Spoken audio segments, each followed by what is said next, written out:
Jadi poin yang pertama dalam masalah menerapkan syariat di rumah yaitu sholat. Usahakan ibu hidupkan sholat ya.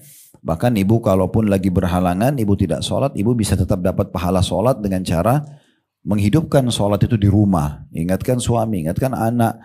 Ya, ibu siapkan fasilitasnya, sejadahnya misalnya, atau pakaian sholatnya. Ibu kalau lagi istirahat, misalnya keluarga lagi istirahat, ibu bangunkan 10 menit, 15 menit sebelum azan misal. Contoh, nah seperti itulah.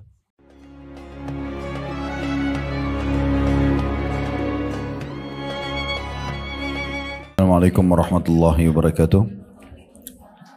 Alhamdulillah, tidak henti-hentinya lisan kita selalu memuji dan memuja Allah atas segala nikmat yang Allah berikan kepada kita, terutama nikmat Islam dan iman, yang dengannya tentunya kita bisa mengenal siapa pencipta alam semesta ini, termasuk pencipta diri kita sendiri, dan juga apa tujuan kita ada di muka bumi ini, apa yang harus kita kerjakan, apa yang tidak boleh kita kerjakan, apa yang boleh kita nikmati dari makanan, minuman, pakaian, pendapatan dan pergaulan, dan mana yang tidak boleh.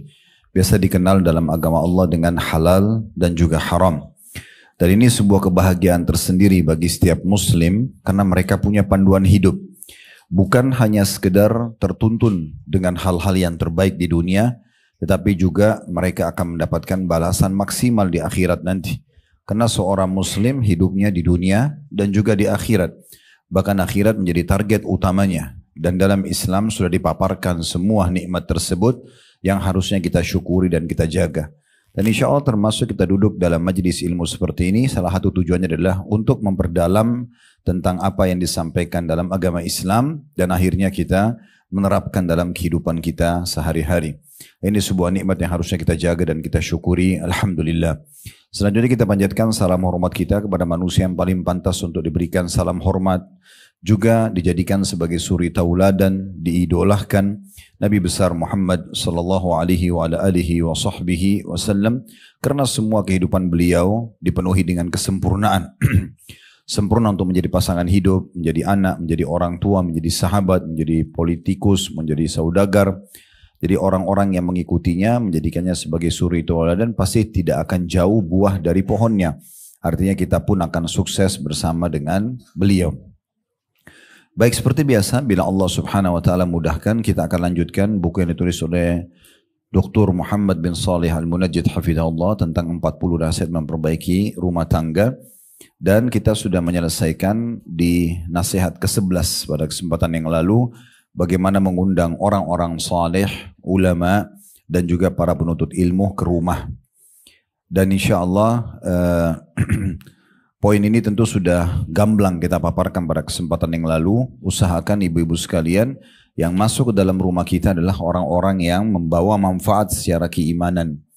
Bukan berarti kita tidak boleh menyambut tetangga yang sedang datang misalnya, atau ada orang yang bertanya, atau kunjungan secara umum orang yang datang, tetapi kita usahakan agar yang datang ke rumah kita memang yang menjadi sahabat kita, yang menjadi partner bisnis kita, kolega kita dan seterusnya, semua ini adalah orang-orang yang saleh dan saleha.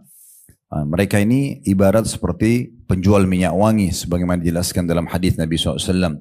Kalau kita lewat di dekat mereka saja, minimal kita mendapatkan bau wanginya.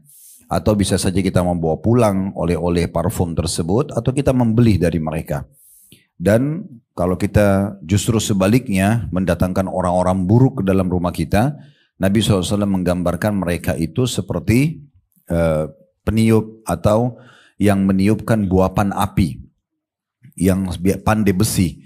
Biasa mereka kalau membersihkan karat-karat dari besi, emas dan perak, mereka menggunakan api. Nah ini kalau kita dekat dengan mereka, minimal kita mendapatkan bau busuk yang tidak nyaman, atau maksimal bisa membakar baju kita. Jadi kalau kita duduk dengan seorang yang soleha, misalnya ibu berteman sama seorang tetangga soleha, atau orang dari majelis ilmu, atau partner bisnis yang baik, yang soleh, yang takut kepada Allah subhanahu wa ta'ala, saya yakin mereka pasti akan menjaga hak-hak kita. Mereka juga akan menjaga nama baik kita, martabat kita. Kalaupun ada sesuatu yang kurang yang mereka lihat di rumah, pasti mereka akan berusaha menutupinya. Karena itu memang bagian daripada syariat. Kata Nabi SAW, man satara musliman, satarahullahu yaumal qiyamah. Barang siapa yang menutupi seorang muslim di dunia dari kesalahan dia berusaha nasihatin empat mata misalnya, atau ada sesuatu yang kurang di rumahnya, penampilannya pada saat sedang berkunjung, maka dia pasti akan berusaha menutupi kesalahan tersebut. Karena dia tahu Allah pun akan menutupi dirinya dari kesalahan-kesalahan pada hari kiamat nanti. Maka ini penting sekali untuk kita bisa selalu memperhatikan poin nasihat ke-11 yang lalu ya. Ini saya cuma reviewkan saja. Kalau kita perhatikan baik-baik, bukan hanya sekedar tamu yang datang, tapi kalau pembantu, asisten rumah tangga, supir, tukang kebun, semuanya itu kita berusaha orang-orang yang memang dekat juga dengan agama. Mungkin Anda bertanya, dari mana saya bisa dapat mereka? Tempat mereka di masjid. Tempat mereka di masjid. Dan cara-cara tradisional yang banyak orang tinggalkan di masa kita sekarang, yaitu datang ke imam masjid, menanyakan, ada nggak di antara jemaah masjid yang mau bekerja misalnya, atau ada yang diketahui nggak orang yang mau jadi asisten rumah tangga, orang yang jadi supir, atau kita tanyakan kepada ustadz-ustadz di pesantren misalnya. Semua itu bisa memberikan jawaban kepada kita. Berapa banyak orang-orang yang terbantukan akhirnya bekerja di rumah yang baik, dan mereka pun orang-orang baik karena kita melalui orang-orang yang baik memintanya. Nah, seperti itulah. Tapi kalau kita selalu jauhi komunitas-komunitas baik seperti ini, kita tidak interaksi sama para dai-dai, yayasan-yayasan mereka bentuk misalnya, atau di pesantren mereka, maka tentu saja juga kita akan jauh dari komunitas orang-orang yang baik. Ini poin kami sangat tekankan sekali di dalam pelatihan manajemen rumah tangga Islami. Dan ini juga sekaligus kalau ibu-ibu ada waktu bisa ikut dengan kami, insya Allah di Jumat, Sabtu, Ahad depan ini kita ada manajemen rumah tangga Islami. Dan itu kita buat pelatihan sampai kurang lebih 15 kali pertemuan. Satu kali pertemuan itu adalah Jumat, Sabtu, Ahad. Artinya kita butuh dikali 15. Ya. Ini nanti pertemuan manajemen rumah tangga Islami 3. Dan itu banyak sekali hal-hal yang kita bahas dan kita pecahkan di dalam ballroom di hotel nanti di puncak itu, tentang kasus-kasus yang perlu dibahas. Di antaranya adalah bagaimana kita memilih orang-orang soleh yang masuk ke rumah kita, asisten rumah tangga, kemudian juga supir, tukang kebun, apa saja ya, siapa saja yang kira-kira akan sering interaksi ke rumah, kita berusaha untuk bisa mendatangkan orang-orang yang baik. Itu juga di sini dikatakan para ulama dan para penuntut ilmu. Mereka-mereka itu yang paling pantas untuk kita sering undang ke rumah, terus kemudian mereka makan bersama-sama dengan kita, mungkin kita bisa berdiskusi masalah-masalah agama. Nah, ini efeknya sangat besar dalam membentuk keluarga yang Islami. Kita akan masuk sekarang nasihat ke-12 pada kesempatan ini di halaman 41, yaitu belajar hukum-hukum syariat tentang rumah. Di antaranya, di sini tentu hukum-hukum syariat maksudnya hukum-hukum dari Allah Subhanahu wa taala berhubungan dengan masalah rumah. Apa yang harus kita terapkan dalam rumah kita sehingga rumah itu menjadi rumah yang Islami. Dimulai yang pertama adalah sholat di rumah. Kita perlu garis bawahi, hukum sholat ini kalau bagi laki-laki beda sama perempuan. Laki-laki lebih afdal di masjid. Bahkan Imam Ahmad mewajibkan laki-laki ke masjid. Misalnya suami ibu, anak ibu, ya saudara ibu. Kita berikan masukan kepada mereka agar mereka lebih fokus ke masjid. Karena ada hadis Nabi SAW, saya ingin sekali kata Nabi SAW, ada orang yang menggantikan saya menjadi imam, kemudian saya pun jalan dengan beberapa orang untuk membakar rumah laki-laki yang tidak pergi ke masjid. Dari hadis seperti ini, yang sahih, Imam Ahmad mengatakan berarti laki-laki kalau tidak punya udzur nggak boleh nggak ke masjid. Kalau dia sakit, hujan deras misalnya, atau ada halangan-halangan, bencana alam dan seterusnya, maka ini mungkin dia boleh saja. Tapi kalau dia lagi tenang-tenang kayak kita di negara Indonesia, alhamdulillah aman, sebagainya, dia mungkin ke masjid gitu ya. Ada pendapat Imam Syafi'i yang mengatakan sunnah muakkadah, sunnah yang sangat ditekankan. Itu pendapat minimal. Artinya laki-laki memang tetap lebih baik ke masjid gitu ya. Untuk sholat wajibnya, sholat 5 waktu. Untuk perempuan, wajib dan sunnah lebih afdal di rumah. Lebih afdal di rumah. Tapi bagi laki-laki sekarang kita kembali, kalau tadi yang lebih baik dan bahkan diwajibkan oleh Imam Ahmad ke masjid sholat wajibnya, maka sholat sunnahnya tetap dianjurkan di rumah. Ya, sholat sunnah itu selalu paling afdal di rumah bagi laki-laki dan bagi perempuan. Apakah sholat qobliyah, sholat ba'diyah, sholat apa saja, ya, sholat apa saja. Beranjak daripada hadis Nabi SAW, situ disebutkan ada footnote nomor 33 hadis riwayat Abu Daud. Dan hadis ini disahihkan oleh Syekh Albani. Kata Nabi SAW, khairu salatil mar'i fi baiti illa salatul maktubah. Sebaik-baik salat laki-laki adalah di rumahnya kecuali salat wajibnya. Jadi kalau perempuan sudah kita bilang tadi, pasti udah lebih afdal di rumah. Gitu ya. Tapi kalau laki-laki tetap penekanannya wajib di masjid, cuman sunnahnya dianjurkan di rumah. Bahkan ada hadis Nabi SAW ya, yang mulia sekali tentang keutamaan sholat sunnah yang dikerjakan di rumah. Nah itu hadis yang setelahnya. Saya bacakan ya. Adapun sholat-sholat wajib tersebut, maka wajib dilakukan di masjid bagi laki-laki. Kecuali ada uzur, sakit, hujan deras dan seterusnya. Rasulullah SAW bersabda, tatawu'ir rajuli fi baiti yuridu ala atau yazidu, maaf saya ulangi, tatawu'ir rajuli fi baiti yazidu ala tatawu'ih indan nasi kafadli salatir rajuli fi jama'atin ala salatihi wahdah. Salat tatawu atau salat sunnah laki-laki di rumahnya melebihi pahala amalan tatawu di hadapan manusia sebagaimana keutamaan salat seorang laki-laki secara berjamaah atas salatnya sendiri. Hadis ini diriwayatkan oleh Ibnu Abi Syaibah dan disahihkan. Jadi saya jelaskan hadis ini. Kalau orang salat sendiri dapat satu pahala, ibu-ibu sekalian ya. Kalau salat berjamaah dapat berapa? 25 kali lipat. Begitu disebutkan dalam hadis ya. 25 kali lipat. Itu kalau sholat wajib. Maka kalau orang sholat wajib berjamaah di masjid, terutama laki-laki, itu 25 kali lipat dibandingkan dia sholat di rumahnya sendirian. Tapi kalau sholat sunnah dibalik. Kalau dia kerjakan di masjid, pahalanya 1. Kalau dia kerjakan di rumah 25. Kalau sholat sunnah terbalik. Kalau sholat wajib sekali lagi, laki-laki kerjakan berjamaah di masjid, dia dapat 25 kali lipat. Ya. Tapi kalau sholat sunnah terbalik, kalau dia kerjakan di rumahnya, apalagi dalam kondisi sendirian, atau dia hanya sama istri sama anak-anaknya, itu 25 kali lipat. Nah ini mungkin banyak luput dari orang-orang. Mirip juga mungkin saya tambahkan informasi tentang pahala orang yang hidup di padang pasir, Bapak Ibu sekalian, sendirian. Kayak para pengembala kambing, orang-orang Badui, ya. Mungkin kalau kita di pedesaan kita, saya pernah lihat cukup banyak di pedalaman sekali, di gunung-gunung. Mungkin rumah itu berjarak-jarak jauh-jauh gitu kan. Dan tidak banyak komunitas di kampung tersebut. Ini kalau mereka dalam kondisi sendirian, lalu diiqomahkan, masuk waktu sholat dia iqomah dan dia sholat, maka pahalanya sama dengan 50 kali lipat dibandingkan tempat lain. Jadi kayak pengembala kambing, pergi ke padang pasir, dia sendirian, pas tiba waktu sholat, lalu dia sholat. Karena tidak ada orang yang bisa diajak berjamaah, maka dia sholat sendiri. Karena dia tidak ingin kehilangan sholat di awal waktu. Ini pahalanya sama dengan 50 sholat di tempat lain gitu ya. Karena dia tetap menghidupkan sholat di saat itu. Adapun bagi wanita, kata penulis, semakin ke dalam tempat sholatnya di bagian rumahnya, maka semakin utama. Berbeda dengan laki-laki, kalau dia makin keluar expose, sholat wajibnya berjamaah di masjid lebih besar pahalanya. Perempuan justru makin tertutup, makin di tempat ibu datang, tempat yang paling terdalam di rumah kita. Misalnya rumah ini ada ruang tamu, ada ruang makan, ada ruang keluarga misalnya, ada ruang tidur. Kita masuk ke ruang tidur yang paling terdalam itu lebih afdal, lebih besar pahalanya. Sesuai dengan sabda Nabi SAW, khairu sholatin nisa'i fi ka'ri buyutihinna.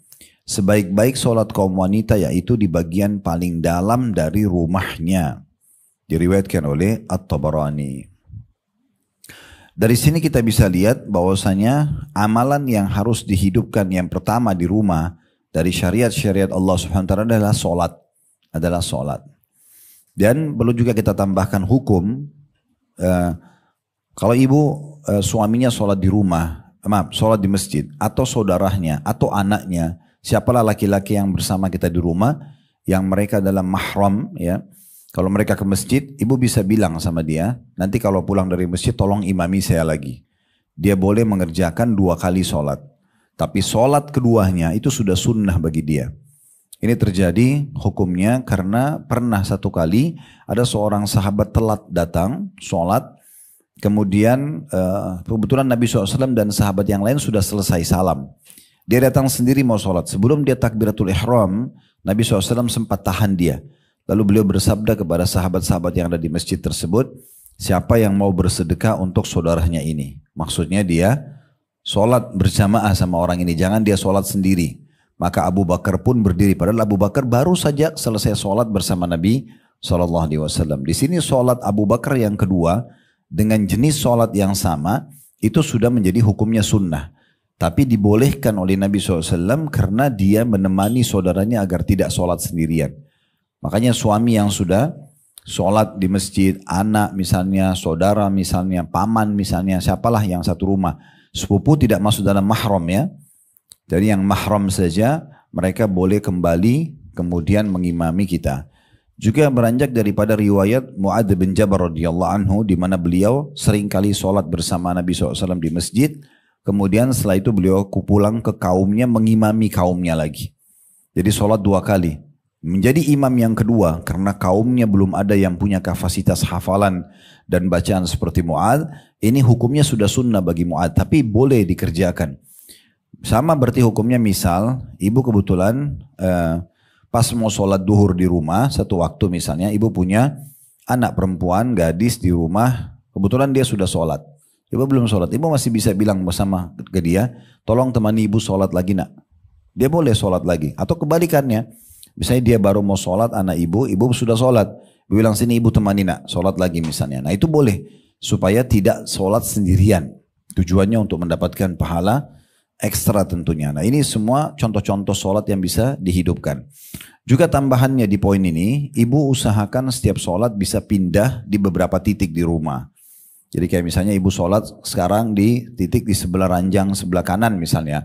Nanti sholat yang setelahnya di sebelah kiri ranjang. Mungkin setelah itu di bagian kaki ranjang. Mungkin setelahnya mungkin kalau ada jarak antara kepala ranjang dengan dinding mungkin bisa sholat di sana. Contoh saja. Mungkin yang punya macam-macam lah walk-in closet dan apalah model-model di kamar kita. Dan ada space untuk bisa sholat menghadap kiblat. Sholat aja karena tempat-tempat yang kita sholat ini bisa menjadi saksi pada hari kiamat. Walaupun mayoritas waktu ibu sholat di satu titik. Misalnya ibu memang selalu meletakkan sejadah di sebelah kanan ranjang. Ya udah gak masalah. Tapi usahakan semua sudut rumah itu ibu pernah sholat. Sekali di ruang tamu, sekali di kamar anak, sekali di dekat meja makan. Karena dalam hadis disebutkan semua itu akan menjadi saksi pada hari kiamat. Ya, makanya dianjurkan kalau kita sudah sholat wajib aja, sholat sunnahnya pindah ke sebelahnya pun cukup. Yang penting pindah gitu ya. Dan ini akan menjadi saksi hari kiamat. Saya tidak bisa lupa Dr. Tariq Hafidhahullah, salah satu dosen kami dulu di Madinah. Waktu itu saya masih SMA. Ya, beliau sempat datang ke Indonesia dan sempat ke kota Makassar waktu itu. Saya masih bolak-balik di Makassar liburan dari kampus Madinah dulu. Walaupun waktu itu masih SMA tapi dalam kampus kami tinggal satu asrama sama teman-teman yang sudah kuliah. Tahun 90-an. Waktu itu sempat saya sambut beliau di rumah nenek kami di Makassar. Awal sekali dia duduk di sofa di ruang tamu.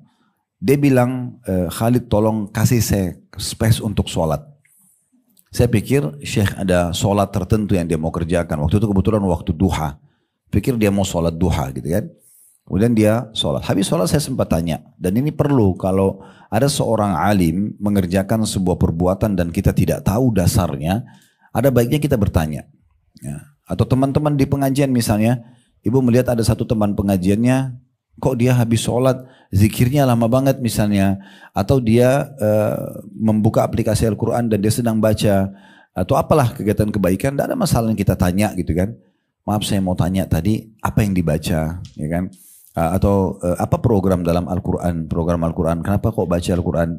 Bertanya seperti ini penting, karena mungkin mereka punya dalil dalam mengerjakan itu, dan akhirnya menambah informasi buat kita. Gitu kan? Berapa banyak orang yang mendapatkan banyak manfaat dari hal-hal seperti ini karena bertanya.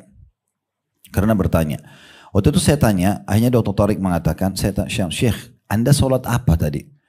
Terus dia mengatakan, saya sholat tatawu. Tatawu ini kayak sholat tambahan bu. Ya, sunnah tambahan ya. Jadi ibu misalnya ini habis kajian nih, contoh ini saja ya, habis kajian begini, kebetulan sudah bubar, ibu melihat ibu masih ada wudhu, masih menunggu asar cukup lama, lalu ibu ingin sholat 2 rakaat pendekatan diri kepada Allah saja, namanya tatawu. Diniatkan dalam hati hanya pendekatan diri kepada Allah, langsung hadap kiblat, takbir, sholat saja. Ini sholat tambahan. Ini mirip dengan puasa tambahan juga ada. Pernah kami sampaikan hadis itu, saya ingatkan lagi, Nabi SAW pernah pulang ke rumah, lalu menemui Aisyah dan bertanya, wahai Aisyah, apakah kalian punya makanan untuk sarapan? Kata Aisyah, tidak ada ya Rasulullah. Kata Nabi SAW, kalau begitu hari ini saya puasa. Nah ini bukan hari Senin, bukan hari Kamis. Karena dalam riwayat-riwayat lain disebutkan Nabi setiap kali Senin Kamis itu udah nggak pakai tanya lagi. Dia langsung puasa. Beliau langsung puasa. Termasuk puasa yang tidak pernah ditinggalkan gitu ya. Dalam puasa-puasa sunnah. Nah ini berarti menandakan bukan hari sedang puasa. Tapi karena Nabi SAW dia di rumahnya nggak ada makanan, ya udah dia puasa saja. Gitu. Ini namanya puasa tatawu. Ini contohnya gitu ya. Nah ini kita bisa lakukan sholat tambahan seperti ini. Jadi dia sempat bilang juga sama saya, Dr. Tariq bilang hafizahullah, saya juga berharap mudah-mudahan tempat ini menjadi saksi buat saya hari kiamat. Subhanallah memang berjalan mungkin setahun atau 2 tahun setelah beliau datang, beliau tidak datang lagi di kota Makassar itu, rumah itu dijual karena mau dibagi warisan. Karena ini punya nenek dulu, jadi orang tua kami dan saudara-saudaranya membagi warisan tersebut. Akhirnya dibeli oleh seseorang, lalu dibongkar semua rumah itu. Jadi maksudnya memang semua yang dulu ada di bangunan tersebut itu sudah terbongkar dan sudah tidak bisa lagi menjadi saksi memang kalaupun beliau datang gitu ya. Makanya peluang-peluang itu sangat baik sekali untuk kita mampir di rumah keluarga, lagi silaturahim keluarga. Kita masih ada uduk, mampir aja sebentar, bisa nggak? Saya mau sholat sebentar. Sholat aja 2 rakaat. Niat sholat uduk kah, sholat taubat kah, sholat mendekat diri kepada Allah. Kita nggak tahu apakah kita akan kembali ke rumah itu atau tidak. Mungkin rumah itu nanti dijual, sudah tidak lagi punya kerabat kita, kita nggak bisa lagi menjadikannya saksi hari kiamat. Itu kan poin yang sangat baik ya. Dan tadi kalau masalah bertanya, sering bertanya tentang kebaikan-kebaikan, apa saja orang kerjakan selama itu baik, nggak apa-apa kita bertanya dengan santun. Ini dicontohkan oleh 2 orang tabi'in yang sangat masyhur. Namanya Abdullah bin Mubarak dengan Fudail bin Iyad. 2 orang ini bu, ya dua-duanya sangat terkenal soleh sekali. Jadi kalau ibu baca tentang tabi'in atau mau cari tahu salah satu generasi tabi'in yang belajar dari sahabat yang soleh-soleh ini, cerita hidupnya mereka itu semua tentang kematian, surga, neraka, tentang masalah keimanan, ilmu yang bermanfaat gitu. Maka pasti tidak luput nama Abdullah bin Mubarak dengan Fudail bin Iyad. Salah satu yang mereka buat program harian bu. Sepakat nih, sholat subuh mereka ketemu di masjid mana, di Irak waktu itu ya, di masa itu. Nanti duhur, asar, maghrib mereka pisah tempat. Mereka pisah masjid. Sudah sepakat. Misalnya si Abdullah bin Mubarak sholat di masjid 1, 2, 3. Fudail bin Iyad sholat di masjid 4, 5, 6. Nanti isya mereka ketemu lagi. Tujuannya di 3 waktu sholat ini, di duhur, asar, maghrib ini, mereka cari pengalaman-pengalaman spiritual atau keimanan yang mungkin mereka belum kerjakan. Contoh, ada orang antara azan dan iqamah, dia bisa sholat tepat 4 rakaat sebelum duhur misalnya, kemudian dia juga sempat berdoa. Maka didatangi oleh Abdullah bin Mubarak ditanya, kamu tadi baca doa apa? Apa yang kau minta sama Allah? Bisa nggak berbagi dengan saya? Ada orang berzikir misalnya, ada orang baca Quran, ada orang yang apalah ya, dia pakai pakaian yang khusus misalnya, yang rapi, lebih rapi daripada umumnya orang dalam sholat. Dia semua itu ditanya. Nanti isya mereka ketemu baru saling berbagi. Tadi saya ketemu ini loh, tadi saya ketemu ini loh. Jadi pengalaman 3 waktu sholat itu dijadikan sebagai momentum untuk menambah iman mereka di waktu isya. Besok mereka ulangi lagi, lusa. Begitu mereka lakukan program-program mereka. Nah ini termasuk poin yang sangat baik gitu ya. Siapa tahu pada saat ibu datang ke rumah keluarga, lalu ibu pamit mau sholat di satu titik, mungkin dia belum tahu hukumnya. Lalu dia tanya, ibu bilang saya dengar di pengajian begini. Mungkin dia ajarkan, dia terapkan, ibu dapat pahala dia. Mungkin dia ajarkan kepada anaknya dan suaminya, lalu kemudian diterapkan. Berapa banyak pahala yang kita tidak pernah sangka ternyata mengalir dengan luar biasa. Mengalir dengan luar biasa. Saya tidak tahu ibu pernah dengar cerita ini atau belum, tapi saya ingin berbagi saja. Kalau sudah pernah kita cuma mengingat kembali, karena ilmu itu makin diingat-ingat makin bagus. Ada kisah tentang Abu Hanifah rahimahullah. Abu Hanifah ini salah dari 4 mazhab bu ya. Karena ada mazhab Abu Hanafiyah, ya, pendirinya Abu Hanifah. Kemudian ada Malik, ya, dikenal dengan mazhabnya Malikiyah, Imam Malik. Ini gurunya Imam Syafi'i, ada Imam Syafi'i yang dikenal dengan Syafi'i dan ada Imam Ahmad dikenal dengan Hanabila. Nah Abu Hanifah ini bilang, saya pernah belajar 5 hukum berhubungan dengan masalah cukur ya, tahallul pada saat selepas umrah, Itu dari seorang tukang cukur. 5 hukum. Padahal dia imam madhab. Masa dulu karena tidak ada kamera, orang tidak tahu. Kalau sekarang kan kita mau cek fotonya ulama siapa di seluruh dunia ini bisa kita cek. Kita tinggal searching di Google ulama terkenal di Amerika. Mungkin keluar semua nama-namanya, foto-fotonya. Masa dulu orang tidak tahu. Orang cuma kenal nama. Abu Hanifah ini satu kali selesai sa'i, dia mau tahallul. Dia datang kepada seorang tukang cukur. Lalu kemudian dia negosiasi, Bu. Dia mengatakan berapa cukurannya. Tukang cukur itu tiba-tiba mengatakan, ini adalah ibadah. Kenapa kau negosiasi sama saya? Udah kasih saja yang kau mau. Maka kata Abu Hanifah, dari sini saya belajar hukum fikih 1. Artinya kalau emang ibadah ngapain negosiasi, gitu kan? Itu salah satu bagian daripada ketakwaan kita kepada Allah SWT. Ibu kalau mau terapkan sebuah hukum, ada namanya fatwa, ada namanya takwa, ya.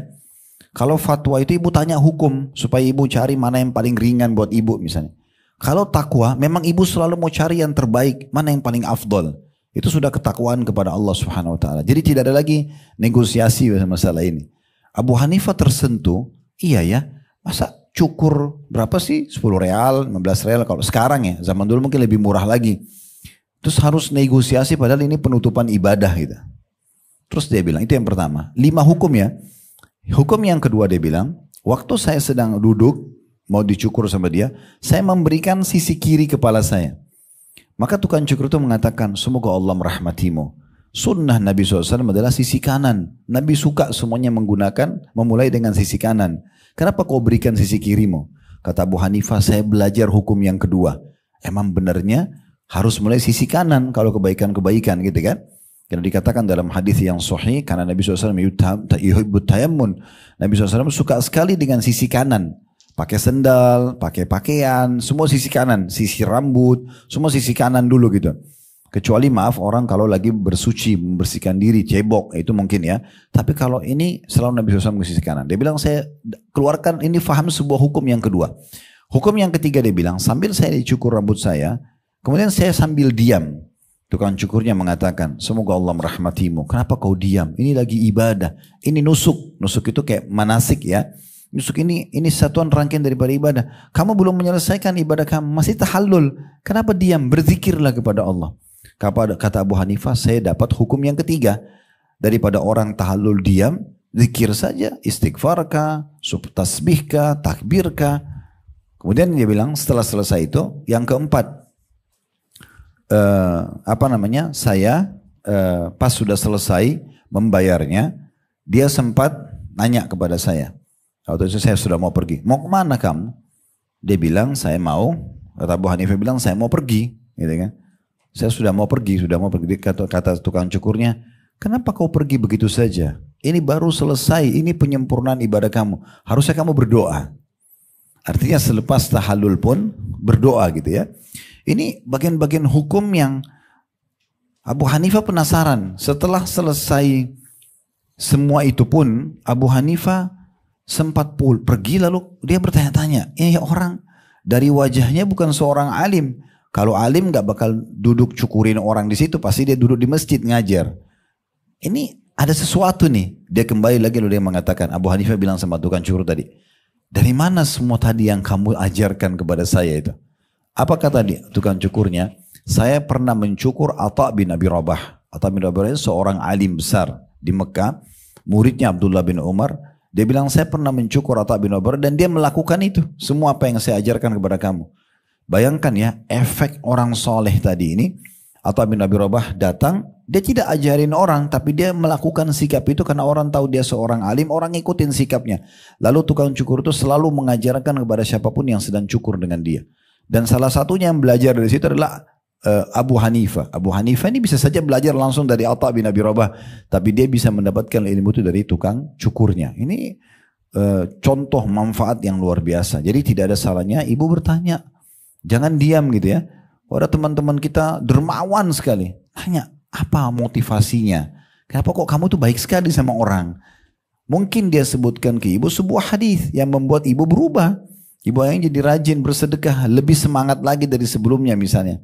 Atau majelis taklim begini, apa yang motivasi? Kenapa mau adakan majelis taklim? Mungkin ibu dapat jawaban dari yang membuat majelis taklim. Mungkin karena ini, karena itu. Mungkin ibu kita tidak terfikir sebelumnya. Misal contoh. Atau apalah semua kegiatan-kegiatan. Ada orang bolak-balik umroh dan haji.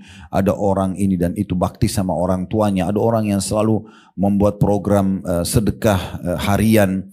Yang dijadikan target misalnya orang-orang yang butuh, orang-orang miskin di pelosok mana. Semua itu bisa menjadi program-program tambahan kita. Nah ini diantaranya.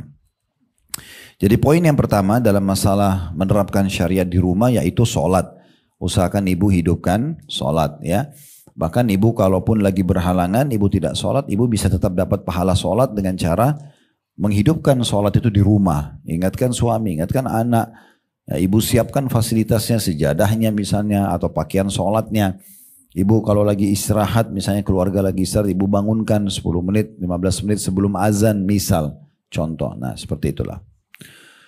Kemudian selanjutnya di situ selain sholat di rumah dikatakan agar orang lain tidak menjadi imam di rumahnya dan seseorang tidak boleh duduk di tempat yang biasa diduduki oleh pemilik rumah kecuali dengan izinnya. Ini juga di antara poin yang dianjurkan ya. La ya'ummar rajulu fi sultani wa la yujlasu ala takrimatihi fi baiti illa bi'idni. Tidak boleh seorang laki-laki diimami di wilayah kekuasaannya dan tidak diduduki atas kemuliaannya atau tempat duduknya di rumahnya kecuali dengan izinnya. Hadis ini diriwayatkan oleh Tirmidzi. Yang ingin dititik beratkan oleh penulis di sini, ibu kalau ada tamu, ya, misal sofa ibu itu, ini contoh saja ya, 1, 3, 2 itu kan biasa kalau standar kita beli sofa kan, ada 1 seat, ada 2 seat, ada 3 seat biasanya gitu kan. Contoh, ibu memang biasa menjamu tamu-tamu ibu-ibu yang lain, memang ibu duduk di kursi yang 1. Ada juga orang memang saya biasa bertamu di rumahnya, dia suka duduk yang 2, dia duduk di tengah-tengah, dia sendiri, entah kenapa mungkin dia merasa nyaman. Ada orang yang juga 1. Nah ibu usahakan terapkan juga hukum ini, syariat ini kalau ada tamu, ibu duduk duluan baru ibu persilahkan tamu. Atau ibu memang sudah memblok kursi yang memang ibu akan duduk. Kan gitu. Nah itu poin penting. Nah ini kalau kita hubungkan dengan masalah tamu, kita menyambut tamu ya. Dan usahakan jangan lebih dari 3 kali mereka ucapin salam. Kalau ibu memang mau menyambut tamu itu, di salam pertama, kalau masih bisa sambut. Atau yang kedua, atau maksimal yang ketiga. Karena sunnahnya Nabi SAW itu kalau sudah 3 kali kita bel rumah orang gak dibuka, kita pulang. Ya, itu gak boleh maksain diri terus bel sampai 10 kali. Ya, udah kalau 3 kali kita bel, orang yang gak jawab, sunnahnya kita pulang. Gitu kan. Ya, karena itu pernah terjadi di masa Umar radhiyallahu anhu. Umar radhiyallahu anhu itu membuka dirinya di siang hari khusus untuk masyarakat yang mau berkeluh kesah. Ya, beliau sebagai raja waktu itu di masa kerajaannya dari tahun 13 sampai tahun 23 Hijriah. Salah satu perbuatan baik Umar radhiyallahu anhu, beliau selalu buka rumahnya karena waktu itu tidak ada istana raja. Beliau pun tidak ingin dibangunkan istana gitu ya. Maka beliau buka rumahnya, siapa saja yang punya keluh kesah bisa datang menyampaikan. Satu waktu ada satu orang sahabat dari Ansar yang datang, kemudian dia dia salam di rumah Umar dan Umar lagi sholat sunnah. Maka Umar belum menjawabnya. Setelah 3 kali orang itu salam, tidak ada jawaban, orang itu pergi. Maka Umar pun keluar lalu tanya tetangganya, siapa yang datang tadi? Mereka bilang si fulan. Maka Umar bilang panggil dia. Bagaimana bisa dia pergi sebelum saya izinkan? Karena waktu itu Umar sebagai pemimpin. Dan waktu ini adalah waktu memang untuk berkeluh kesah. Silakan menyampaikan permasalahan apa. Dan Umar tidak mau dihisab sama Allah hari kiamat hanya karena ada masyarakatnya yang sedang tertindas. Gitu. Maka dipanggillah orang tersebut. Kebetulan ini sahabat Nabi dari Ansar. Umar mengatakan, apa yang membuatmu melakukan perbuatan tadi? Kenapa kamu datang salam 3 kali? Belum saya jawab. Saya tadinya memang lagi sholat, niatnya nanti habis sholat baru saya jawab, kamu sudah pergi. Maka kata orang tersebut, karena saya mendengarkan Nabi SAW mengatakan, siapa yang bertamu ke rumah saudaranya dan dia sudah izin 3 kali tapi belum diizinkan, maka pulanglah. Kata Umar, siapa yang menjadi saksi? Karena Umar tidak pernah dengar hadis itu. Maka sahabat itu menunjuk si fulan, kebetulan masih pada hidup semua di masa itu. Maka Umar pun akhirnya memahami kalau ada hadis yang seperti ini, ya. Jadi memang ini bagian daripada hal yang perlu digarisbawahi. Di sini penulis mengatakan setelah menulis hadis tadi, maksudnya tidak boleh maju untuk menjadi imam atas tuan rumah, meski sebetulnya orang lain lebih baik bacaannya daripadanya, atau orang yang memiliki kekuasaan seperti tuan rumah atau imam tetap masjid. Demikian pula seseorang tidak boleh duduk di tempat khusus tuan rumah, baik itu kursi atau kasur kecuali dengan izinnya. Jadi di poin yang kedua dalam syariat diterapkan di rumah ini, Bu, ada dua hal ya. Tidak boleh menjadi imam di rumah orang, kecuali memang tuan rumahnya yang mengizinkan. Misalnya ibu-ibu lagi pada sholat berjamaah tadi misalnya, nggak boleh langsung menjadi imam kecuali sudah izin tuan rumahnya. Nah, mungkin kalau di sini mungkin yang mengundang misalnya gitu kan. Kalau memang dia mengatakan, tuan rumahnya mengatakan nggak masalah, siapa yang menjadi imam silahkan maju, ya udah dia persilakan. Walaupun yang mau jadi imam ini bacanya lebih bagus, tetap tuan rumah lebih pantas. Nah itu salah satu syariat Nabi SAW. Begitu juga di masjid. Misalnya saya masuk masjid, walaupun saya tahu misalnya bacaan saya lebih banyak dari imam itu, nggak boleh saya langsung nyelolong jadi imam, karena dia sudah imam tetap di situ. Ya, walaupun dia cuma baca surah-surah pendek, sebatas hafalan dia secukupnya, tetap dia lebih pantas untuk jadi imam di situ. Nah itu bagian daripada hal yang disinggung oleh penulis tadi. Kemudian yang kedua, berhubungan tadi masalah tempat duduknya, nggak boleh didudukin gitu ya. Nah, ada baiknya ibu kalau bertamu ke rumah seseorang, ibu tanya, kalau misalnya tuan rumahnya mengatakan silakan masuk, ibu masuk, dia baru dipersilakan masuk, belum dipersilakan duduk, Bu ya. Nanti kalau ibu sudah masuk dalam pintu, kemudian dikatakan silakan duduk misalnya, itu pun adabnya ibu tanya, saya duduk di mana, gitu ya. Karena jangan sampai yang kita dudukin kursi dia. Nah ini yang disinggung dalam poin ini tadi, sesuai dengan hadis Nabi SAW. Yang ketiga, penerapan syariat di rumah yang perlu diperhatikan adalah izin. Kita baca dulu ayatnya supaya lebih jelas yang dimaksud izin itu seperti apa. Dalam surah An-Nur ayat 27 sampai 28 yang berbunyi, Ya ayyuhalladzina amanu la tadkhulu buyutan ghaira buyutikum hatta tasta'nisu wa tusallimu ala ahliha. Dzalikum khairul lakum la'allakum tadhakkarun. Fa in lam tajidu fiha ahadan fala tadkhuluha hatta yu'zana lakum.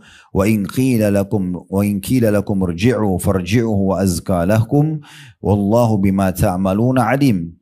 Hai orang-orang beriman, janganlah kamu memasuki rumah yang bukan rumahmu sebelum meminta izin dan memberi salam kepada penghuninya.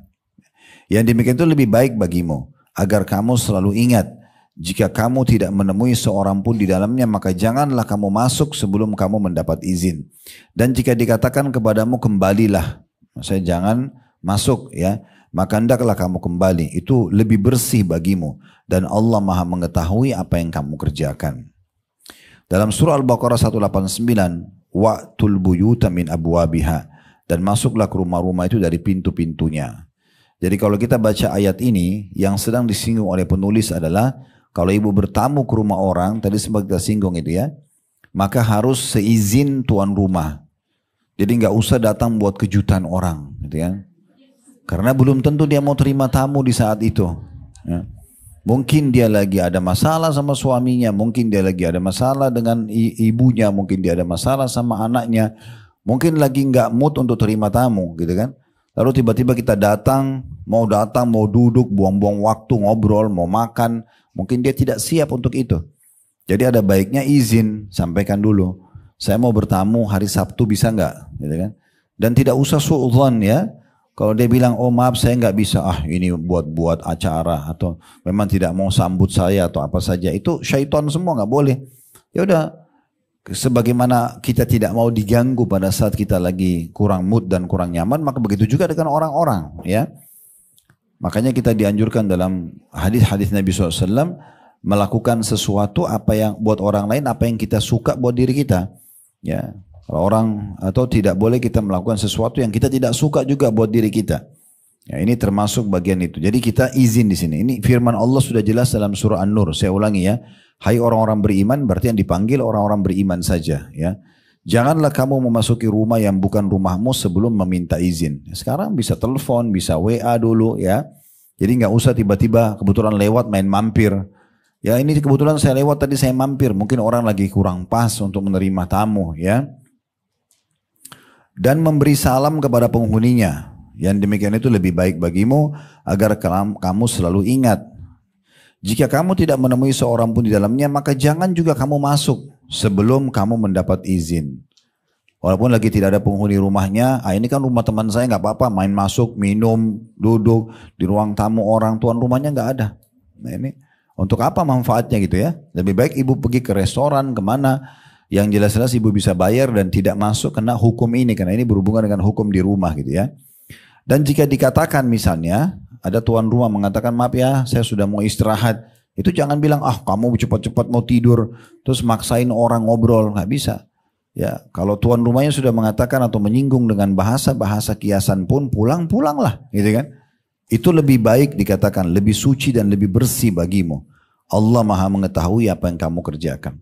Di masa Nabi Muhammad SAW pada saat beliau baru saja menikah, sehingga saya sama Sofia binti Huyai radhiyallahu anha atau sama Zainab tepatnya, sama Zainab, mantan istrinya anak angkat beliau Zaid ibn Haritha. Setelah cerai sama Zaid, dinikahi oleh Nabi SAW karena Allah ingin mengeluarkan sebuah hukum di situ, bahwasanya boleh orang menikah dengan mantan pasangan anak angkatnya, karena itu bukan mahram. Ya, Zaid ibn Haritha anak angkat Nabi, setelah cerai sama istrinya Zainab, maka Allah nikahkan Allah dengan Zainab. Nah, waktu menikah dengan Zainab rupanya ada banyak sahabat masih duduk ngobrol-ngobrol di ruang tamu Nabi.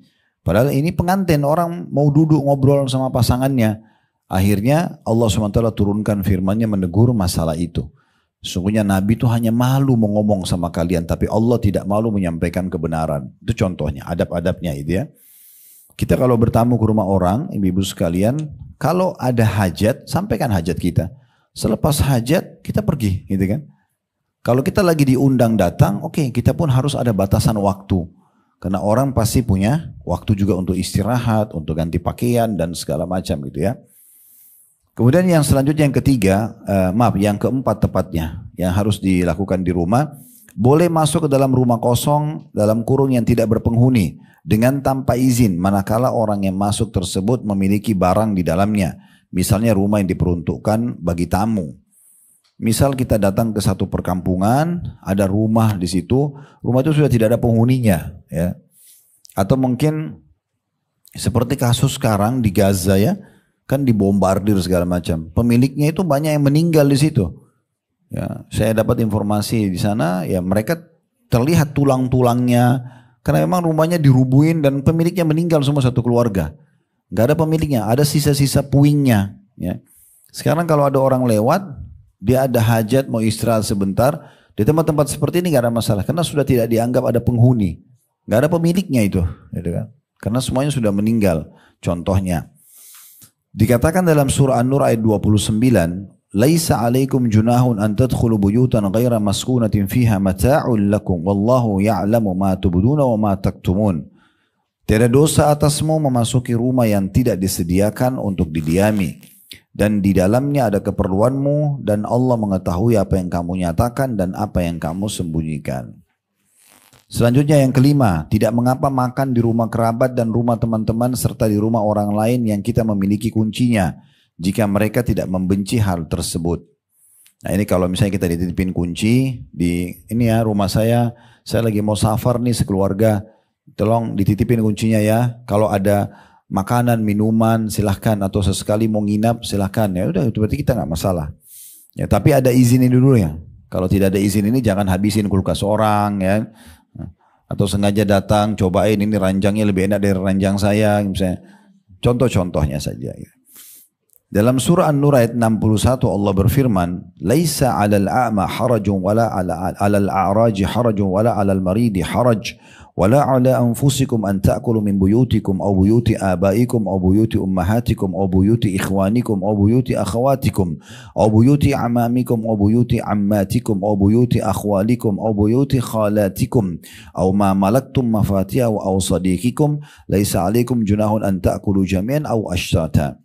Tidak ada halangan bagi orang yang buta, orang yang pincang, orang yang sakit, dan tidak pula bagi dirimu sendiri makan bersama-sama mereka di rumah kamu sendiri, atau di rumah bapak-bapakmu, atau di rumah ibu-ibumu, di rumah saudara-saudaramu yang laki-laki, di rumah saudaramu yang perempuan, di rumah saudara bapakmu yang laki-laki, paman, di rumah saudara bapakmu yang perempuan, tante dari ayah, di rumah saudara ibumu laki-laki, dan di rumah yang kamu miliki kuncinya, atau di rumah kawan-kawanmu. Tidak ada halangan bagi kamu makan bersama-sama mereka atau sendirian.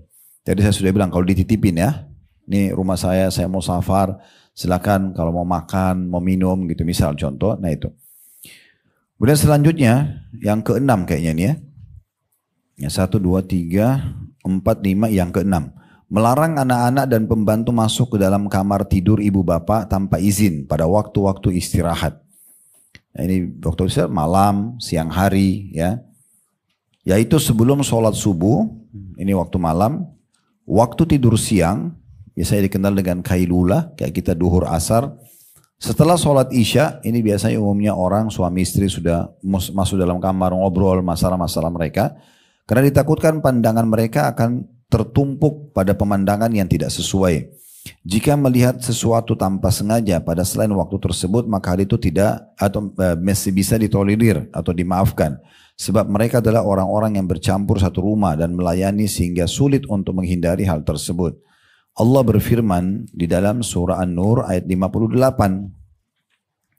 Yang bunyi ya ayyuhalladzina amanu liyasta'dzinkumul ladzina malakat aymanukum walladzina lam yablughul huluma minkum thalatha marrat min qabli salatil fajri wa hina tada'una thiyabakum minadh dhahirati wa min ba'di salatil isya thalathu awratin lakum laisa 'alaikum wala 'alaihim junahun ba'dahun tawafuna 'alaikum ba'dukum 'ala ba'd kadzalika yubayyinullahu lakumul ayat wallahu 'alimun hakim. Hai orang beriman, hendaklah budak-budak lelaki dan wanita yang kamu miliki dan orang-orang yang belum balik di antara kamu meminta izin kepada kamu 3 kali dalam satu hari, yaitu sebelum sholat subuh, ketika kamu menanggalkan pakaian luarmu di tengah hari, maksudnya tidur siang, dan sesudah sholat isya. Itulah 3 aurat bagi kamu. Tidak ada dosa atasmu dan tidak pula atas mereka selain 3 waktu itu. Mereka melayani kamu sebagaimana kamu ada keperluan kepada sebagian yang lain. Demikianlah Allah menjelaskan ayat-ayat bagi kamu dan Allah Maha mengetahui lagi Maha bijaksana. Tentu di sini maksudnya adalah kalau sekarang sudah tidak ada budak ya. Masa dulu ada budak. Budak itu biasa diperjualbelikan di pasar dari harta rampasan perang, tawanan perang atau orang-orang yang diculik biasanya. Diculik, dirampok pinggir jalan terus dibawa di pasar budak. Nah ini sunnah Nabi SAW adalah kita beli kita bebasin bu ya. Saya ibu kalau ada rezeki dan hidup di masa itu kita datang ke pasar nih. Memang beli manusia. Maksudnya dibelikan perbudakan. Jadi dibeli misalnya ini budak berapa? 1 juta harganya, 5 juta harganya. Kita bayar lalu kita bebasin. Kita mengatakan kamu bebas karena Allah. Seperti yang dilakukan oleh Abu Bakar pada Bilal. Bilal kan budaknya Umayyah bin Khalaf. Lalu ditebus oleh Abu Bakar dibebasin. Nah itu pahalanya setelah dia dibebasin apapun amal soleh yang dia kerjakan kita dapat pahalanya. Tapi di masa sekarang sudah tidak ada perbudakan. Hukum ini itu kata sebagian ulama bisa ditarik kepada siapapun yang ada di rumah kita yang membantu. Asisten rumah tangga misalnya ya. Jadi mereka tidak boleh sembarangan nyelonong masuk ke dalam kamar ya. Ibu harus tahu ada daerah yang dimuliakan di rumah. Ya usahakan lemari ibu, ranjang ibu itu ibu yang jamah gitu ya. Artinya kalau memang betul-betul harus ada asisten rumah tangga yang masuk, itu kan pakaian dalam suami, ya, pakaian dalam ibu itu yang banyak sekali orang gunakan sebagai alat sihir itu sebaiknya jangan, ya. Bagaimana caranya ibu sendiri yang mengambil alih hal-hal yang seperti ini itu jauh lebih tepat, ya. Dibandingkan nanti dikhawatirkan malah ada yang hilang dari perhiasan dan hilang dari pakaian karena mereka tidak bisa kita percaya, belum tentu bisa dipercaya semuanya, gitu ya. Jadi ini harus ada pengawasan, ya. Kenapa diletakkan rambu-rambu? Kenapa rumah kita harus ada kuncinya? Mungkin kita tinggal di sebuah kompleks semuanya orang-orangnya mulia. Tapi kenapa tetap pakai kunci? Supaya menjadi rambu itu ya. Kalau tidak ada lampu-rambu lalu lintas, lampu merah. Saya yakin biar profesor pun bisa melanggar. Itu rambu-rambu. Maka rambu-rambu ini penting untuk ditaruh itu ya. Rambu-rambu buat anak-anak kita, rambu-rambu buat orang di rumah gitu ya. Yang jelas kalau saya sarankan di kamar kita itu ada wilayah yang kita muliakan. Wilayah yang kita jaga profesinya, yang betul-betul cuman kita yang ada di situ atau kita yang lebih banyak interaksi, ya. Ada di antara kerabat kami membahasakan karena sering bolak-balik semua orang masuk ke kamar tidurnya, pada saat kehilangan perhiasan dia tidak tahu mau tuduh siapa. Tidak ada juga CCTV di kamar. Jadi hanya serba salah, nuduh ini, nuduh itu, padahal memang dia sendiri yang sangat membuka ya wilayah-wilayah ini. Ada tamu datang ke ruang tamunya, ya di sini misalnya. Mungkin maksimal makan ya di ruang makan. Tapi tempat-tempat yang kita sensitif, tempat tidur, ini sebaiknya nggak usah diajak ngobrol-ngobrol dalam kamar gitu ya. Kecuali memang darurat sekali memang ya. Mungkin itu saudara kita lagi sakit nggak bisa berdiri dari ranjang, oke lah. Karena kita tidak tahu hati orang. Mungkin ranjang ibu lebih bagus dari ranjang dia. Mungkin spray kita lebih bagus. Mungkin lemari kita lebih bagus. Mungkin banyak hal lah. Tiba-tiba terbuka lemari, ada pakaian tidur yang dia tidak punya. Misal, kan bisa saja mengundang hasad dan ain orang. Maka sebaiknya ini dijaga gitu ya. Ini lebih baik dijaga. Nah, orang-orang yang kerja di rumah pun juga ada batasan-batasannya. Nah, tiga waktu ini mereka wajib izin. Harus izin kalau mau masuk rumah. Maksudnya ketuk, diizinkan baru bisa masuk, kalau enggak. Sebelum subuh maksudnya malam itu ya. Sebenarnya 2 waktu ini bersamaan. Lepas isya sampai sebelum azan subuh, ini waktu tidur sebenarnya. Kecuali ibu yang suruh bawain minuman, bawain makanan, diantar gitu kan. Nah itu mungkin. Dan juga saya sarankan, saran saja, usahakan rumah itu memang sesuai dengan bagian-bagiannya. Tidur, ranjang itu bu, tempat tidur dan istirahat. Atau ngobrol suami istri. Bukan makan. Keliru orang bawa makanan di atas ranjang. Tidak tepat. Kalau tumpah, kalau ini ada sisa bau makanannya. Kenapa harus dilakukan? Kenapa enggak di meja makan? Misal contoh ya. Contoh. Ruang tamu ya tamu. Ruang makan ya makan. Kita masing-masing. Ngomongnya pun diatur. Misalnya yang ngomongan di ranjang, yang ngomongan masalah ranjang, omongan di meja makan yang masalah makanan, di ruang tamu yang masalah urusan tamu gitu lah. Itu akan jauh lebih baik. Dan kalau kita membiasakan kepada anggota rumah tangga kita, ini akan jauh lebih baik, tertata dengan rapi tentunya. Itu akan lebih baik. Sehingga nggak perlu lagi kita bahas tentang makanan atau makan makanan di atas ranjang. Apalagi kalau dengan suami istri itu sudah urusan yang berbeda. Mungkin mereka mau diskusikan hal-hal lain, masalah pendidikan anak, masalah biologis mereka segala macam, itu di situ. Nah, di meja makan masalah makanan, di ruang tamu, ruang keluarga mungkin masalah pekerjaan dan segala macam. Itu jauh lebih baik, jauh lebih tepat. Nah ini yang dimaksudkan ada 3 aurat yang harus dijaga, mereka izin. Dan satu lagi tadi selain habis isya dan sebelum subuh, maksudnya semalam suntuk gitu ya. Juga pada saat siang hari. Nah ini biasa dikenal dengan istirahat siang. Kayak kita siang begini kan memang karena di Jakarta ini biasanya kita sudah terbiasa aktif ya. Kalau di pedalaman sebenarnya itu orang pakai tidur gitu ya. Saya datang ke beberapa kota kita di Indonesia itu semua toko tutup di siang hari. Antara duhur asar. Nah, mungkin masih terbawa dengan pola yang orang-orang dulu ya. Tapi memang itu ada dikenal dengan kailulah. Di dalam hadis Nabi SAW juga seingat saya ada hadis berkailulah lah karena syaitan tidak berkailulah. Artinya kalau kita bisa istirahat, untuk khilaf di antara ulama kapan itu kailulah, istirahat siang paling tepat. Ada yang mengatakan beberapa waktu sebelum duhur. Ada yang mengatakan antara duhur dengan asar. Nah, mungkin ini juga secara medis ada penelitian, ada pembaharuan lagi terhadap sel-sel kita. Sebagaimana kalau kita istirahat malam di siang hari juga itu ada tambahannya gitu ya. Selanjutnya yang ke-7, nah ini juga penting, dilarang mengintip rumah orang lain tanpa izin mereka. Ada satu kebiasaan saya tidak tahu, ibu juga tahu atau tidak, tapi saya kaget gitu, sebagian orang menanyakan hukum sama saya, Ustaz, bagaimana hukum orang mengintip orang, terutama pengantin kadang-kadang, sengaja diintip-intip, ini luar biasa dosanya ini, ngeliat-liatin orang gitu kan, dan itu dijadikan sebagai bahan leluconan. Mereka sengaja di kamar pengantin dibuat lubang, sengaja dilihat segala. Ini subhanallah, melihat aurat orang, melihat aib orang, gimana ceritanya ini kan gitu. Itu memalukan sekali, itu harusnya tidak boleh ya terjadi. Intinya sebenarnya mengintip dalam bentuk apapun tidak boleh dalam Islam. Mengintip mandi, mengintip orang ngomong, mengintip orang tidur, semua tidak boleh ya. Dan ada hadis Nabi SAW yang sangat kuat. Ini coba ibu renungi hadis ini ya. Saking tegasnya hadis ini riwayat Ahmad dan ini hadis sahih. Kata Nabi SAW, "Man ittala'a fi baiti qaumin bighairi idzin faqa'u ainahu fala diyata lahu wala qisas." Barang siapa yang mengintip rumah satu orang tanpa izin, kemudian mereka mencongkel matanya. Orang yang intip itu dicongkel matanya, dilempar batu kah, dirusak matanya dia, maka tidak ada diat. Diat itu kayak denda, Bu. Kan dalam Islam itu kalau ada orang yang dilukahi atau dibunuh, itu kan ada dendahnya, ada diatnya, biayahnya biasa dibayar gitu ya kepada keluarganya, dan tidak kisos. Kan kisos itu orang kalau tampar ya ditampar juga kan gitu kisosnya. Orang kalau tonjok orang giginya jatuh, dia juga ditonjok giginya jatuh.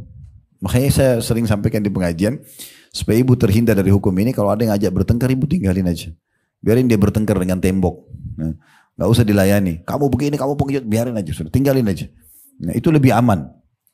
Mau dia bilang kita pengecut, mau penakut, terserah. Gak apa-apa. Yang penting saya tidak terjerumus dalam, karena kalau sudah emosi kita jadi tidak sadar. Akhirnya jadi masalah kemana-mana gitu kan. Pertengkaran dihindari saja. Karena ini juga termasuk hal-hal yang bisa membahayakan. Intinya sebenarnya salah satu hukum syariat yang harus diperhatikan dalam rumah adalah tidak boleh kita membiarkan ya ada celah untuk pengintipan gitu ya. Diintip-intip itu nggak boleh sama sekali. Dengan alasan apapun, apakah mandi, apakah tidur, apakah makan, apa saja ya. Obrolan-obrolan semua ini tidak boleh. Selanjutnya yang kedelapan, wanita yang ditalak tidak boleh keluar atau dikeluarkan dari rumahnya selama waktu iddah atau masa menunggu dengan memberikan infak kepadanya. Ini juga termasuk syariat di rumah. Ya, ada namanya tolak raj'i, ada namanya tolak bayin. Tolak raj'i berarti cerai yang masih bisa kembali. Itu 2 kali. Kata Allah SWT, at-talaku marratan. Cerai itu 2 kali.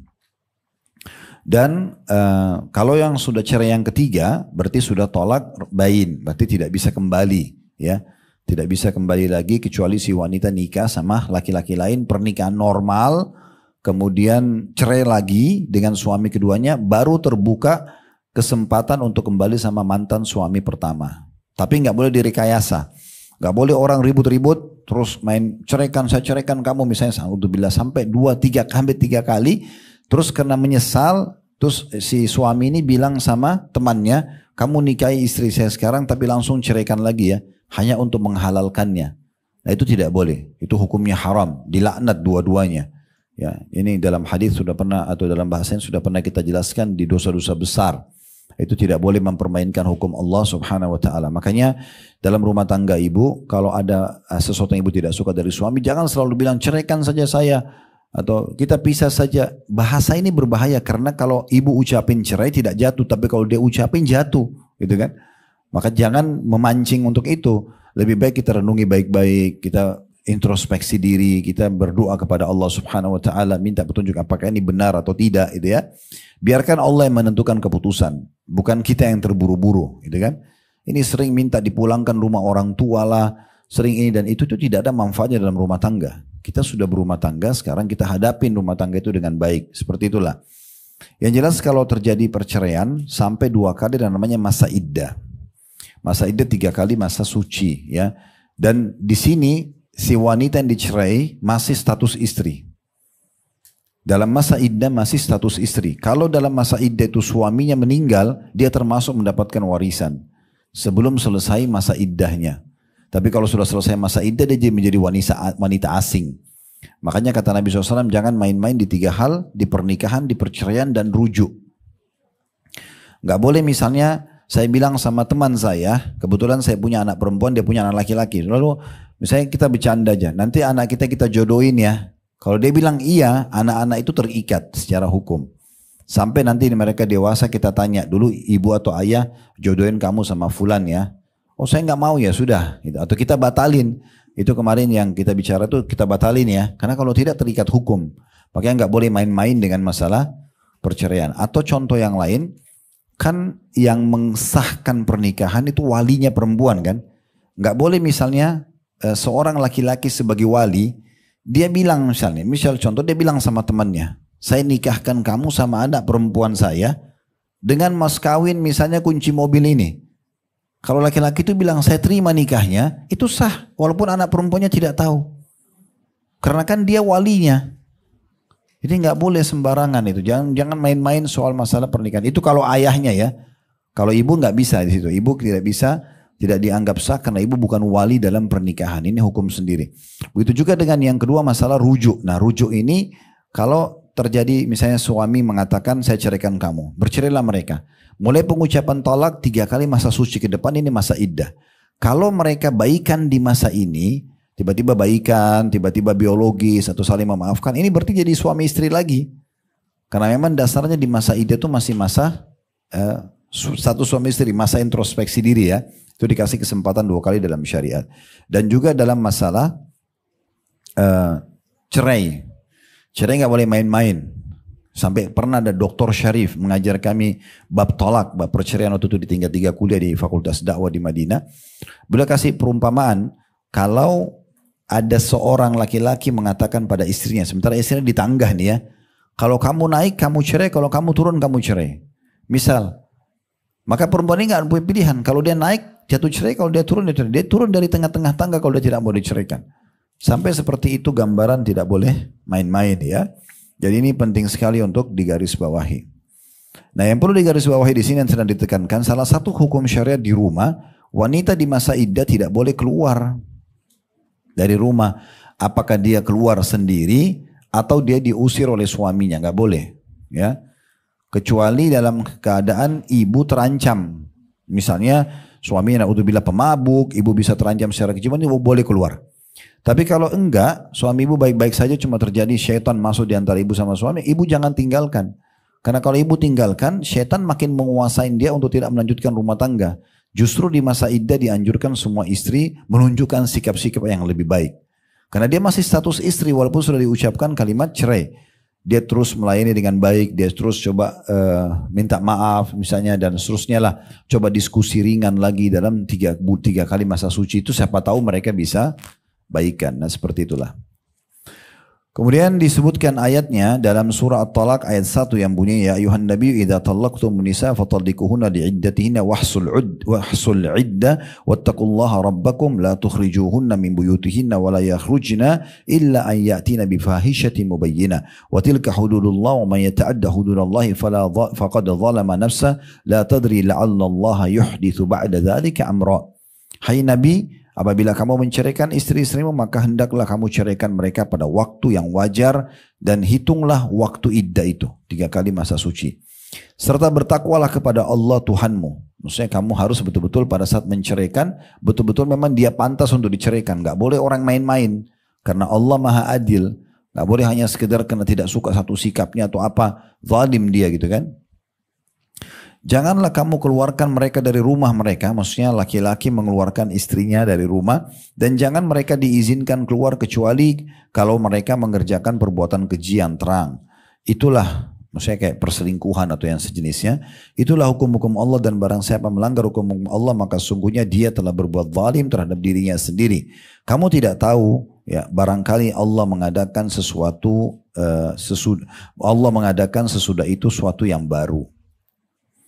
Selanjutnya yang ke-9 ya. Bisa mungkin ditulis nomor urut di situ Bu ya. Di atas titik-titik itu. Di halaman 41 yang sholat di rumah dikasih angka 1. Terus di halaman 42 yang agar orang lain itu dikasih angka 2. Izin angka 3. Terus boleh masuk ke dalam rumah kosong angka 4. Tidak mengapa makan di rumah kerabat angka 5. Melarang anak-anak dan pembantu masuk ke dalam rumah tidur ibu bapak. Ini yang ke-6 ya. Kemudian yang ke-7 dilarang mengintip orang lain. Yang ke-8 wanita ditolak tidak boleh keluar. Yang ke-9 sekarang ya. Boleh bagi laki-laki memisahkan atau meninggalkan istri yang durhaka di dalam atau di luar rumah. Sesuai maslahat menurut agama. Ini yang ke-9-nya. Hukum-hukum syariat dalam rumah. Nanti insya Allah kita selesaikan ya. Sampai ke 12 ingat saya ini. Di sini dikatakan boleh bagi laki-laki memisahkan dalam kurung meninggalkan istri yang durhaka di dalam atau di luar rumah sesuai dengan maslahat menurut agama. Adapun memisahkan diri dari istri dalam rumah, dalilnya firman Allah Subhanahu wa taala, wahjuruhunna fil madaj'i'. Dan pisahkan diri di tempat tidur mereka. Surah An-Nisa ayat 34. Sebenarnya ayat ini turun menjelaskan tentang masalah wanita nusyud ya. Nusyud itu maksudnya membangkang Bu. Gak mau jadi istri, mulai ini suaminya, gak mau tutup aurat. Suaminya sudah ingatkan segala macam. Dia nusyud, dia membangkang. Nah ini ada 3 tahapan. Diingatkan dulu dengan baik-baik. Kalau ibu buka An-Nisa 34 ini ayatnya panjang. Diingatkan baik-baik. Fa'iduhun. Kalau nolak, wahjuruhun. Nah ini diboikot, diranjang. Kasus diboikot diranjang artinya tidak terjadi interaksi biologis dan maksudnya diranjang di rumah. Maksudnya di rumah. Dalam hadis Nabi SAW, dan janganlah kalian menghajar atau memboikot istri kecuali di rumah. Kemudian kalau tidak mau juga dengar, tetap saja melanggar, tetap narkotika, tetap keluar tanpa aurat, tetap selingkuh segala macam, maka boleh dipukul sebagai peringatan. Tapi pukulan tidak boleh memukul wajah, tetap memberikan peringatan. Sebagian ulama mengatakan darbatun ghairu mubarrah, pukulan yang tidak berbekas, dengan menggunakan kayu siwak. Kalau kita tidak mau, diceraikan. Kan seperti itulah. Nah, ini yang dimaksud dengan ayat ini kalau kita baca lengkap. Tapi yang dititik beratkan oleh penulis di sini adalah hukuman jenis yang kedua. Setelah ingatkan tidak mau dengar, maka pindah ke masalah bagaimana dia diboikot, diranjang, tidak digauli gitu ya. Adapun dasar memisahkan diri dari istri di luar rumah adalah seperti yang terjadi pada diri Rasulullah SAW ketika beliau memisahkan diri dari istri beliau dalam kamar-kamar mereka. Dan Rasulullah SAW mengasingkan diri di luar rumah istri-istri beliau. Hadis ini diriwayatkan oleh Bukhari. Ini sudah tahu kisahnya Bu ya. Jadi pernah ada Hafsah, salah satu istri Nabi anak Umar radhiyallahu anhum ajma'in, itu mengajak istri lain untuk demo, tanda kutip sini, supaya dinaikkan nafkah. Dan ternyata istri Nabi yang lain terpengaruh. Akhirnya mereka menuntut naik nafkah. Sementara Nabi Muhammad SAW ini menentukan nafkah sesuai dengan perintah dari Allah. Nabi Muhammad beda sama laki-laki yang lain gitu ya. Karena beliau memang diperintah oleh Allah SWT untuk mengerjakan itu. Maka waktu itu Allah Subhanahu Wa Taala mengizinkan Nabi Muhammad SAW untuk menghajar istri-istri beliau di luar rumah. Nabi bersumpah atas nama Allah tidak akan mendatangi istri-istri beliau selama sebulan. Maka semua ummahatil mukminin di rumah mereka masing-masing, mereka nggak boleh keluar. Nabi pun tidak mendatangi. Dan Nabi mengambil satu rumah sendiri, beliau selama sebulan tinggal di situ. Cuma di situ yang beliau tinggal, tidur, beliau pergi sholat bolak. Dan memang tidak sama sekali menyentuh istri-istrinya. Setelah satu bulan turun firman Allah Subhanahu Wa Taala menyuruh para istri-istri Nabi itu memilih. Kalau mau nafkahnya naik dari apa yang sudah ditentukan oleh Allah dan Rasulnya, dikasih apa yang mereka mau hartanya, tapi sudah tidak bersama Nabi lagi. Kalau mau tinggal sama Nabi, ridho dan terima apa yang sudah ditentukan oleh Allah dan Rasulnya. Maka akhirnya semuanya sepakat untuk memilih Rasulullah SAW gitu ya. Nah waktu itu ada kasus Nabi SAW memboikot mereka tapi di luar rumah. Nabi nggak tinggal dalam rumah gitu kan. Jadi ada dua jenis pemboikotan bagi istri yang nusyud, dalam rumah atau di luar rumah. Tapi bukan istri yang keluar rumah ya, si suaminya di sini. Diboikot artinya tidak digauli, diranjang, atau suaminya pindah kamar sebelah, atau dia keluar dari rumah untuk memberikan pembelajaran. Cuma ini ibu jangan terapin ke suami ya. Ini hukum suami pada istri. Kalau perempuan terbalik, ibu harus tahu karakter laki-laki itu adalah akal. Kalau akal itu selalu solusi, masalah solusi. Ibu kalau lagi ngambek sama suami, kemudian ibu pindah kamar, misalnya ke kamar anak, ini bahaya ya. Bahaya secara hukum syar'i, bahaya secara hubungan ibu sama suami. Kalau secara hukum syar'i, itu dalam hadis dilaknat seorang wanita atau istri yang meninggalkan ranjang suaminya. Walaupun suaminya sedang berbuat salah, kecuali berbahaya bagi jiwanya. Kenapa? Karena ternyata itu akan sangat membantu sang suami ini untuk menyadari kesalahannya. Secara hukum syar'i. Secara karakter ini juga berbahaya sekali. Karena bagi laki-laki itu simple. Saya tidak dilayani, saya keluar. Selesai. Dan ini lebih repot nanti. Ibu akan lebih beban pikiran kalau memang seperti itu polanya. Maka beda pola pendidikan yang diterapkan dalam rumah tangga itu sendiri. Yang ke-10, tidak menginap di rumah sendiri. Maaf, tidak menginap di rumah sendirian ya tepatnya. Dalam hadis yang diriwayatkan oleh Imam Ahmad dalam musnadnya, an Ibnu Umar radhiyallahu anhu anna Nabi sallallahu alaihi wasallam naha 'anil wahda ayyabita ar-rajulu wahdahu aw yusafira wahda. Ibnu Umar radhiyallahu mengatakan bahwasanya Nabi SAW melarang menyendiri, yakni seseorang laki-laki menginap atau bepergian sendirian. Larangan ini disebabkan karena dengan sendirian ditakutkan akan terjadi sesuatu, misalnya serangan musuh, pencuri atau sakit. Adanya teman yang mendampinginya akan menolak keinginan musuh atau pencuri menyerangnya, juga akan membantu jika dia jatuh sakit. Ya. Sebenarnya hukum ini berlaku bagi laki-laki dan perempuan ya. Jadi kalau pun harus di rumah, maka usahakan ada yang menemaninya gitu ya, karena dikhawatirkan malah terjadi hal-hal yang tidak diinginkan. Tentu bukan berarti ini hukumnya haram. Misalnya Kalau ibu memang betul-betul cuma sendiri di rumah dan ibu sudah biasa sekian tahun hidup sendirian di rumah. Tidak ada orang, tidak ada anak, tidak ada suami, memang sendirian. Dan memang ibu sudah terbiasa dengan itu. Itu tidak ada larangan dalam masalah ini karena memang pola. Tapi secara global ini jarang terjadi. Lebih baik bagi laki-laki dan perempuan itu selalu ada orang bersama dengan dia di rumah. Yang ini akan membantu dia kalau ada sesuatu yang dibutuhkan. Berapa banyak orang yang meninggal tapi semua tidak ada yang tahu. Kecuali sudah sekian hari dia nggak keluar rumah, baru ketahuan atau ada bau busuk dari bangkai badannya misalnya yang sudah jadi jenazah dan seterusnya itu. Ini diantara adab-adab syar'i yang harus dijaga di rumah gitu ya. Yang ke-11, tidak tidur di lantai atas yang tidak memiliki pagar agar tidak jatuh. Ya, Rasulullah SAW bersabda, man bata ala dhahri baitin laisa lahu hijaz atau hijar, laisa lahu hijarun faqad bari'at minhu dhimmah. Barang siapa yang tidur di loteng rumah yang tidak memiliki batu atau penghalang atau pagar, maka sungguh orang lain telah lepas tanggung jawab darinya. Ini diriwayatkan oleh Abu Dawud dalam sunannya dan disahihkan oleh Syekh Albani. Sebab orang yang tidur terkadang dengan tidak sadar berguling-guling dalam tidurnya. Jika ia tidur di lantai atas atau atap rumah yang tidak memiliki pagar atau pembatas yang menghalanginya, bisa jadi ia akan jatuh ke bawah yang menyebabkan meninggal dunia. Jika hal itu terjadi, maka tidak seorang pun yang berdosa karena kematiannya. Semua lepas dari tanggung jawab atas kematian orang tersebut. Di samping hal itu juga menyebabkan pelecehannya terhadap penjagaan Allah padanya. Sebab ia tidak mengambil langkah ikhtiar dan sebab. Ini mungkin kalau rumah-rumah ada rooftop biasa ya. Tuh atap, genteng gitu ya. Ada orang iseng sengaja tidur di situ padahal sebenarnya dia bisa jatuh. Nah ini ada larangan sendiri. Mungkin ini jarang, mungkin bisa dikatakan orang tidak lakukan. Tapi perlu disampaikan sebagai sebuah hukum karena ada teguran Nabi SAW. Kalaupun ada orang begini, dia sengaja tidur di pinggiran terasnya, nggak ada pagarnya, lalu kemudian dia jatuh, dia meninggal, nggak ada orang boleh disalahkan. Ya, apakah itu pasangan hidupnya, apakah itu anaknya. Karena memang dia sendiri yang mengambil langkah-langkah seperti itu. Yang terakhir ini, yang ke-12 ya, dari hal-hal yang berhubungan dengan aspek syariat di dalam rumah, menurut penulis tentunya Dr. Muhammad Munajjid Hafidhullah, kucing-kucing peliharaan tidak menjadikan bejana najis bila kucing tersebut minum atau makan darinya.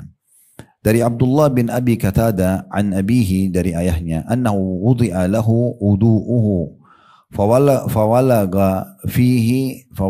fawalaga fihi sinnu atau sinnaur fa'akhadha yatawadda faqalu ya Aba Qatada qad walaga fihi sinnur atau sinnaur faqala sami'tu Rasulullah SAW yaqul as-sinnaur min ahli al-bait wa annahu min at-tawafina wat-tawafat alaikum. Dari Abdullah bin Abi Qatada dari ayahnya radhiyallahu anhu majma'in bahwasanya diletakkan untuknya bejana yang berisi air untuk wudu.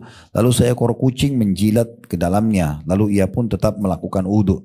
Mereka bertanya, wahai Abu Qatada, bejana itu telah dijilat oleh kucing. Maka ia pun menjawab, aku mendengar Rasulullah SAW bersabda, kucing termasuk di antara anggota keluarga dan ia termasuk di antara yang mengitari kalian. Hadis ini riwayat Ahmad. Dalam riwayat lain, innaha laisat binajas. Innaha minat tawafina wat tawafati alaikum.